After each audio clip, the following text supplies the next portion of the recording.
Cette vidéo présente l'élaboration d'un premier questionnaire. Ce volet d'aide est accessible en cliquant sur le i en haut à droite de chaque page. Je peux le fermer en cliquant sur la partie gauche de la page ou sur la croix dans le coin. Je peux écrire ma première question. Je choisis le type de question. Chaque type est illustré par un exemple. Unique, une seule réponse correcte. Multiple, plusieurs réponses correctes. Vrai-faux, saisie d'une réponse au clavier. Ordonnée. Correspondance. Zone image pour identifier un élément d'une image. Compléter un texte à trous. Les questions à réponse libre sont accessibles au niveau expert. Le formulaire s'adapte automatiquement au type de question sélectionné. Je choisis une question à réponse unique. Je donne un titre. J'écris ma question. Je peux insérer une image en la choisissant sur le disque. Je peux définir sa taille dans la question. Je valide. J'indique la ou les réponses acceptables. Je peux définir des styles.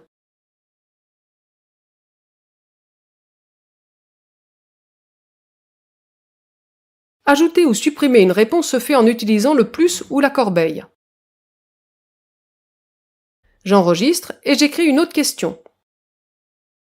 Je choisis une question à réponse saisie.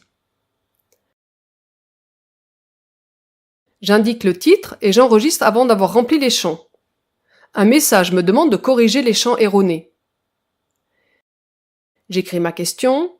Je propose deux réponses correctes, 1959 ou 59. Je les sépare par une virgule. J'enregistre et je quitte. Je reviens sur la page questionnaire où je retrouve mes questions, avec leur type, des paramètres que vous pourrez définir vous-même au niveau expert, un volet détail qui permet de visualiser la question. Je peux dupliquer une question ou la retirer de mon questionnaire. Notez qu'une bulle d'aide apparaît au survol des boutons. Une fenêtre de confirmation apparaît. À ce niveau, je peux passer mon questionnaire. Une page d'explication présente le déroulement avant le lancement du test. Je passe ma première question. En haut de la page, un chronomètre décompte le temps. Je donne ma réponse. Je passe à la question suivante. Je clique sur la flèche pour avoir les résultats du test. Je retrouve mes réponses. Je reviens à mes questions.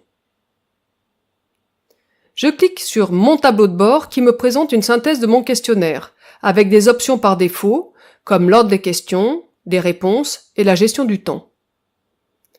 Je retrouve mes deux questions. Pour inviter à passer des évaluations, je dois finaliser mon inscription de premier niveau. Il me suffit de donner mon adresse mail, mon nom, mon prénom et un mot de passe. Mon adresse ne sera pas utilisée pour des publicités. Je donne le nom de mon entreprise. Une entreprise est une entité importante à laquelle sont rattachées les bases de questions et les utilisateurs. Ce peut être une école, une société, un organisme de formation, une équipe. J'arrive sur la page questions que je connais déjà et une seconde vidéo présente le premier niveau.